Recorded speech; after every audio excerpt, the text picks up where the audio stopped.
good morning, everyone. I'm Benoît Quesnel, one of the RA in charge of the Source2Sync project at Université Laval.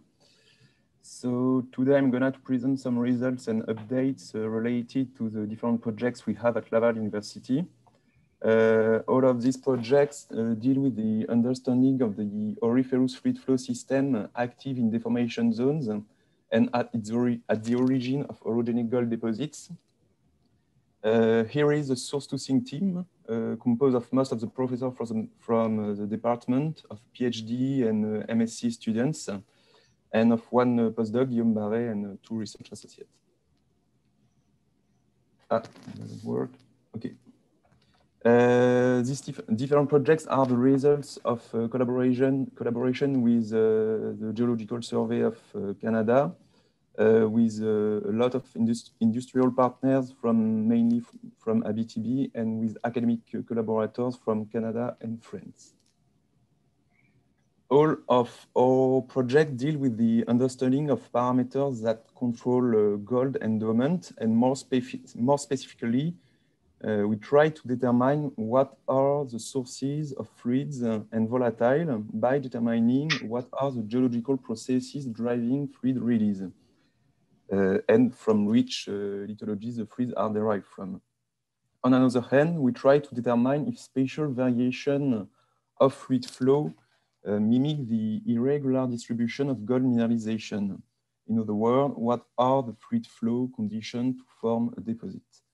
And finally, we also focus our work on the timing of gold mineralization using the geochronology of accessory minerals in veins in order to determine the time frame of hydrothermal fluid events. Our strategy is to compare endowed and less endowed areas at different scale.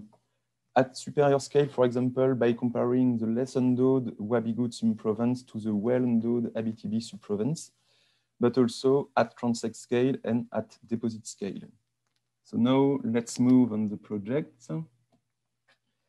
The first project we have is a regional isotopic survey systematic. The idea of this project is to compare the stable isotopic composition of minerals and fluids at various scales between endowed and less endowed areas in order to determine what are the fluid flow conditions to form an orogenic gold deposit. In the worldwide database, we compile stable isotope compositions of vein minerals associated to orogenic deposits from all around the world and from the literature. At the superior scale, we also built a stable isotope database, including data from the literature and data from samples we collected along transects. And finally, we also focus our work on specific deformation zones in order to perform detailed study of spatial variation of fluid flow.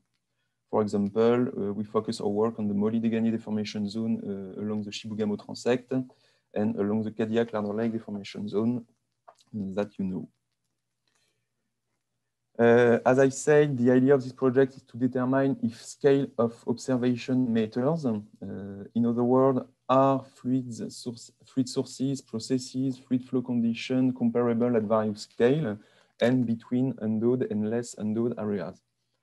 At each scale, we determine the variability of isotopic mineral and fluid composition, as well as the temperature of formation of the mineral, as function of various parameters, such as the age of the deposit, the location of the deposit, the nature of the host rock, etc.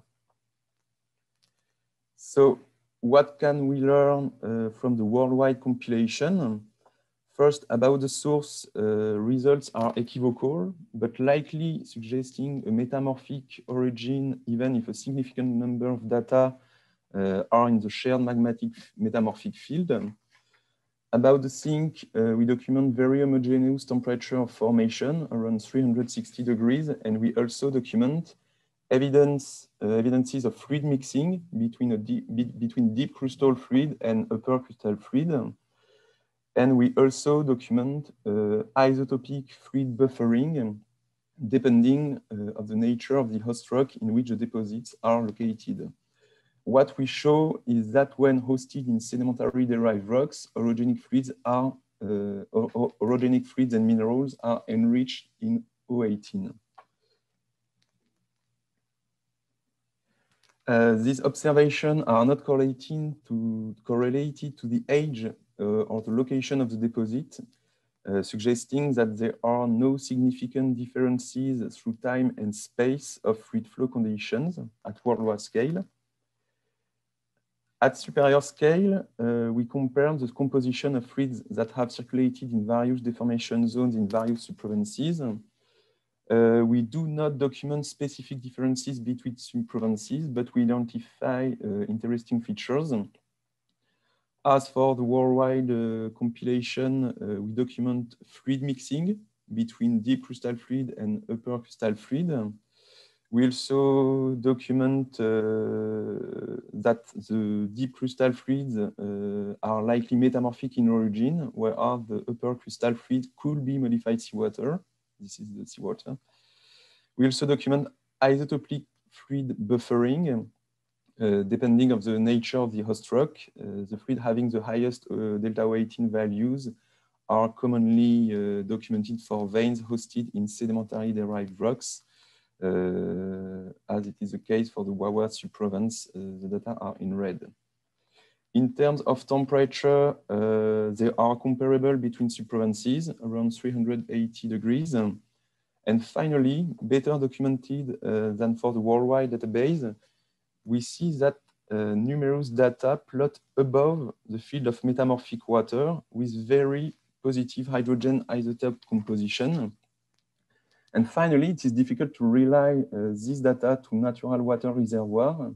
And we suggest that successive boiling condensation cycles related to the fall valve system proposed for the formation of orogenic gold deposits is likely the process at the origin of such enrichment in deuterium. Now, what can we learn by comparing two variably endowed deformation zones from ABTB? Here are the specificities of the Molly-Deganet deformation zone and the Val d'Or area, which is located along the Cadillac-Larder Lake deformation zones. Molly-Deganet, no gold endowment documented. The structure, alteration, and metamorphism are consistent with an orogenic system. We mainly have quartz tourmaline veins. This is a small deformation zones and a small sampling area. For the Val d'Or Camp, this is a highly endowed area. This is an orogenic system. Veins are mainly quartz carbonate and quartz tourmaline carbonate veins. This is a large deformation zones and a large sampling area. And finally, for both areas, we document very comparable temperature of formation between 350 degrees, as well as very comparable isotopic composition of fluids. Indeed, the fluids from both areas fully overlap, as you can see on these two diagrams. We also document fluid mixing, as usual, between deep crystal fluid and upper crystal fluid. And finally, we also document for both areas numerous data above the field of metamorphic water, which with very positive hydrogen isotope composition. And as I said, we suggest that these atypical values reflect fluid having experienced successive boiling condensation cycles. To test this hypothesis, we perform isotopic modeling using different scenarios of boiling condensation cycles. And for example, under isothermal conditions with evaporation rates between 10 to 40%, the calculated trend is very in good agreement with our data set. So to summarize, as preliminary results, our work tend to suggest that fluid sources, processes, and fluid flow conditions seems comparable between variably endowed area, at least for between Val d'Or and Molly-Deganet. And the next step of our work is to perform a detailed study of the spatial variation of fluid flow condition along the Cadillac-Larder Lake deformation zone, and to perform an additional sampling campaign of orogenic veins in the Geraldton area to complete the regional database for the Wabigoon. Now, let's move on the MSc project of Guillaume Raymond, which deals with the characterization of spatial variation of fluid flow condition along the Ogmito-Bouzan segment. The main question related to this project is to determine if changes in fluid flow condition could drive the gold endowment. And to do that, Guillaume used stable isotopes to monitor changes in temperature, fluid rock interaction, and fluid sources between endowed and less endowed areas along this segment. Indeed, as you can see on this vertical cross-section, the Ogmito-Bouzan is variably endowed with very localized gold enriched spot and with two main zones variably endowed. The Ogmito-Bouzan segment is located in Abitibi and is a part of the Cadillac-Larder Lake Deformation Zone. You can see the trace of the Cadillac-Larder Lake Deformation Zone in black. The geological background is very well constrained, and we had access to the core library of Fiorbo resources, which is evaluating the potential of this segment. And in this segment, the gold mineralization is mainly hosted by the Piché group. So the mineralization is along the break. About the methodology used by Guillaume, he performed sampling of veins and associated host rocks in endowed and less endowed sectors. He determined the paragenic sequence of the different veins he sampled, and by analyzing the stable isotope composition of the veins and the host rock, he determined the spatial variation of the isotopic composition of the mineral, of the fluid, and of the temperature of formation between variably endowed area. And based on this data, Guillaume will discuss about the source of the fluid and about the spatial variation of fluid rock interaction and fluid flow. Now some results about the temperature. Guillaume shows that they are very comparable between endowed and less endowed area. You can see here the colors for the endowed and the less endowed areas, and that the temperature from the Ogmito-Bouzan segment are very comparable to the temperature for the rest of the Cadillac deformation zone. You can see in green the 350 degrees isotherm. About the fluid, data from the Ogmito-Bouzan show evidences of fluid mixing between deep crustal fluid and upper crustal fluid. And as for the rest of the Cadillac, which is similar that for the rest of the Cadillac deformation zone. However, fluids that have circulated along the Ogmito-Bouzan are slightly enriched in O18, which could suggest effect of fluid buffering by host rock and or provinciality of the fluid along this part of the Cadillac-Larder Lake deformation zone. About the source of fluids, fluids from the Ogmito-Bouzan display very similar composition between endowed and less endowed area. And they also display comparable composition that those documented for the rest of the Cadillac. And the deep crustal fluids have composition consistent with metamorphic fluids. And we also document very positive delta D values, which suggest effect of boiling condensation cycles related to the fall valve system at the origin of proposed for the formation of the orogenic system. So the preliminary results of Guillaume suggest that there is no systematic differences in terms of temperature of fluid composition between endowed and less endowed areas. And the next step of his work will consist in determining if spatial variation of fluid rock interaction and fluid flow could explain the spatial variation of gold endowment along this specific segment.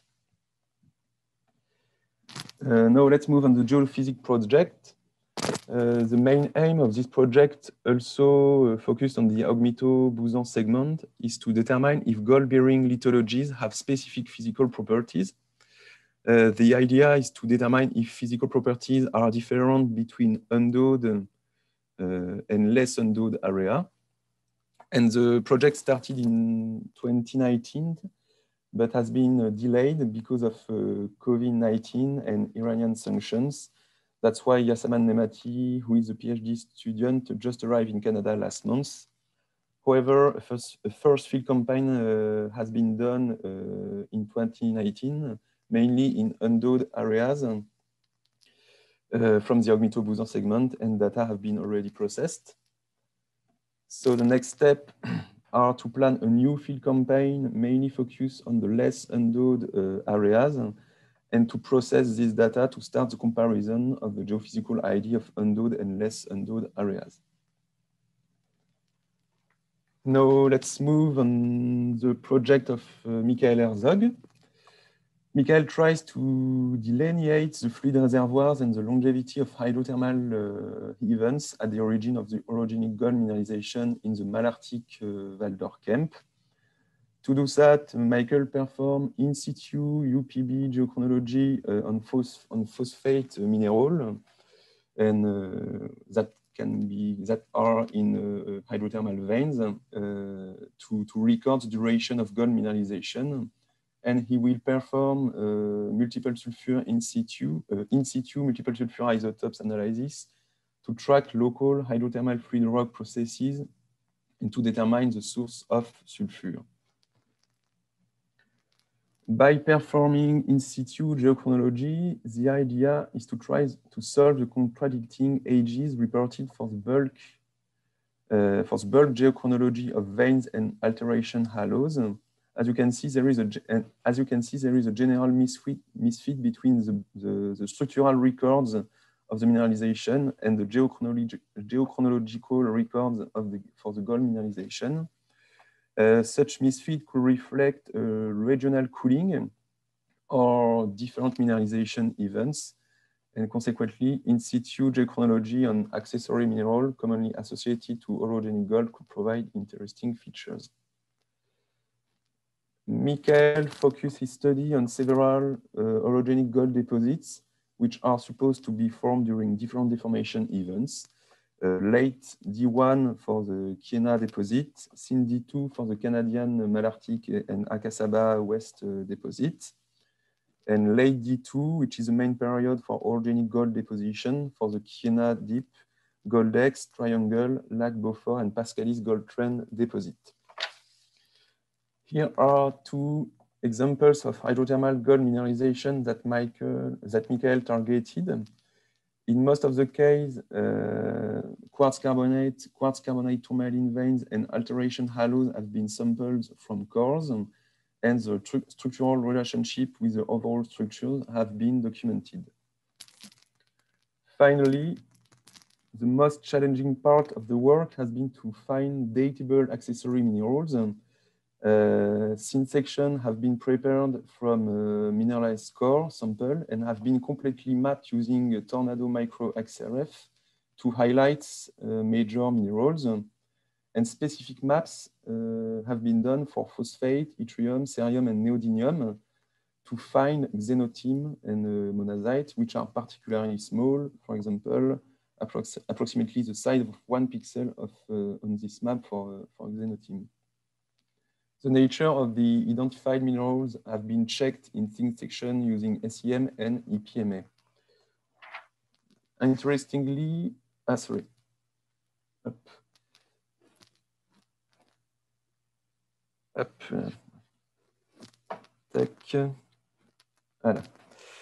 Hydrothermal phosphates are small and for triangle deposit typically hosted in sulfide minerals, suggesting that they are in equilibrium with sulfide mineral assemblages or that they are sulfide mineral inclusions. The trace elements chemistry of xenotimes has been checked to distinguish hydrothermal xenotimes from igneous and metamorphic ones.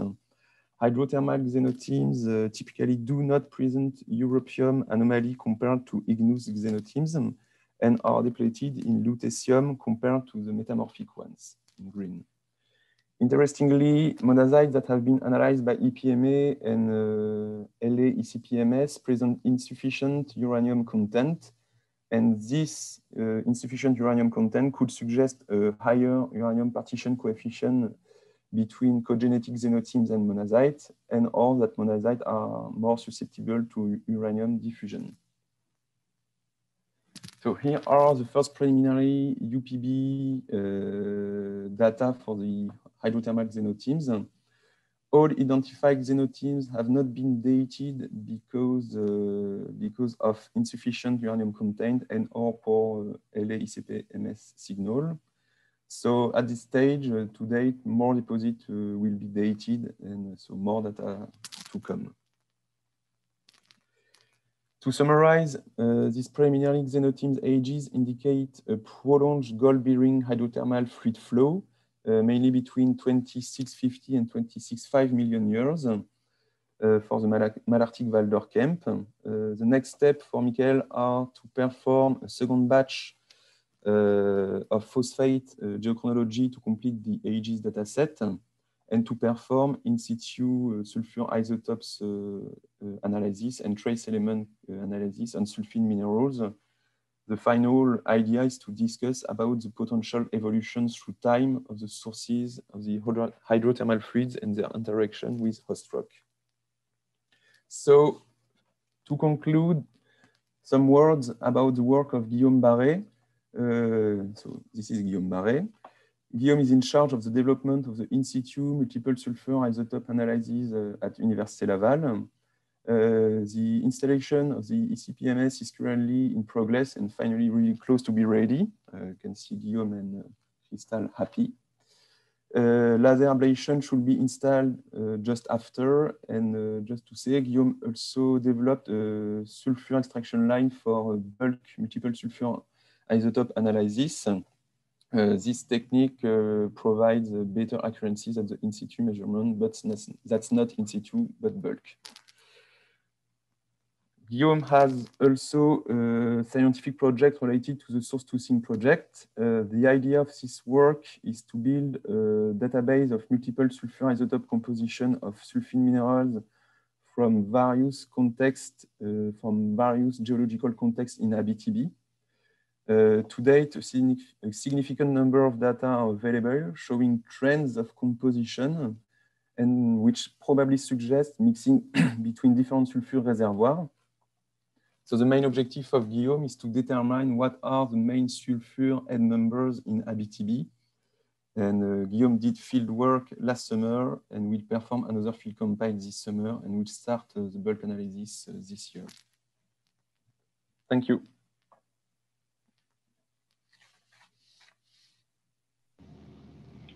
Excellent. Thank you very much, Benoit. Are there any questions? Yes, this is Benoit speaking. Yes, I have a question. Benoit, if I got this right, you mentioned that the age of triangle deposit, for example, is 2609. So to which geological event do you relate these young ages? I think that's, this is Crystal Lam here. This is post-metamorphism and post-main phase deformation. So what happened at 2609 to generate this gold event? Yeah, thank you, Benoit. Crystal Lam here, supervisor. Yeah, of course, this is just preliminary data. We're just showing the ages we got for each of these deposits. They'll be further refined, and we'll be compiling that with 4 other deposits that will be dated as soon as it's possible at Laurentian University, probably in early April. So, and then, yeah, of course, we'll be trying to relate these timing and mineralization that we get to events that are occurring in the regional context. But do you have any hypothesis? No, not at the moment. What do you think? Well, it's difficult to reconcile with the field observation and the geology. These are typical orogenic type vein related to the main phase of deformation. And this is, the age that you got is something like 30 to 40 million years younger than the age of the main phase of deformation and metamorphism. So it's kind of difficult to understand what is the reason to end up with such young ages. When you look to the rocks and what is known about the geology of the area, and then you look to these ages, then it's difficult to reconcile that. And that's what this figure is showing. Yeah, I think this was the whole purpose of the study, was to try and reconcile the ages of mineralization with kind of where you normally see orogenic gold mineralization, late D2, early D3. So yeah, we'll hopefully be working closely with you to try and reconcile these ages. Okay. Additional comments, questions? It's Tim Baker here. Just a quick comment. Is there an issue with the technique? Because isn't that similar to what other techniques of this have come up with in the past? So is it a technique thing that's coming up with these younger ages? Well, we think that this is a good technique because the closure temperature of xenotime is around 650 or more. So that's quite a high closure temperature, which wouldn't be reset by regional metamorphism or affected by regional cooling. So we think that this, and we also see that xenotime are in the hydrothermal assemblage. So they're sitting associated with sulfides that host gold at most of the deposits. We have that constraint as compared to other dating techniques that date alteration assemblage. These phases are associated with gold and can be seen in context with gold. So we think that this is a good method to date mineralization. I don't think it's anything to do with we think, by other work on xenotime using the laser ICP-MS that this is a good method. Yeah, it's quite interesting then, geologically trying to work out what it means.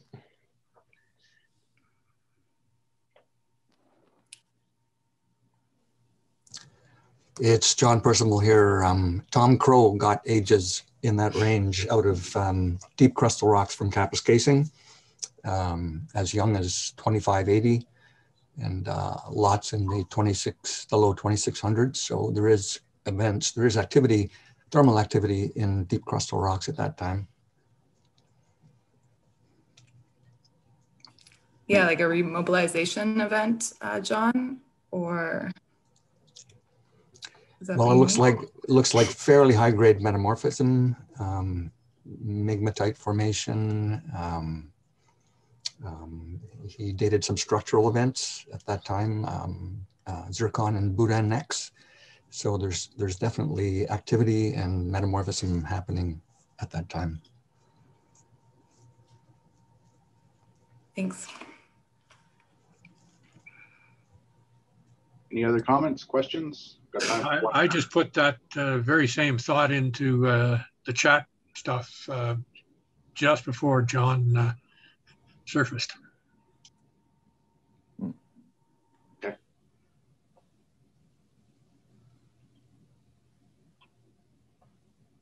All right. Well, with that, Benoit, Crystal, there's a few comments here in the chat room. You can take a look at them as well. And okay. And Benoit, maybe stop sharing your screen and all right, thanks very much.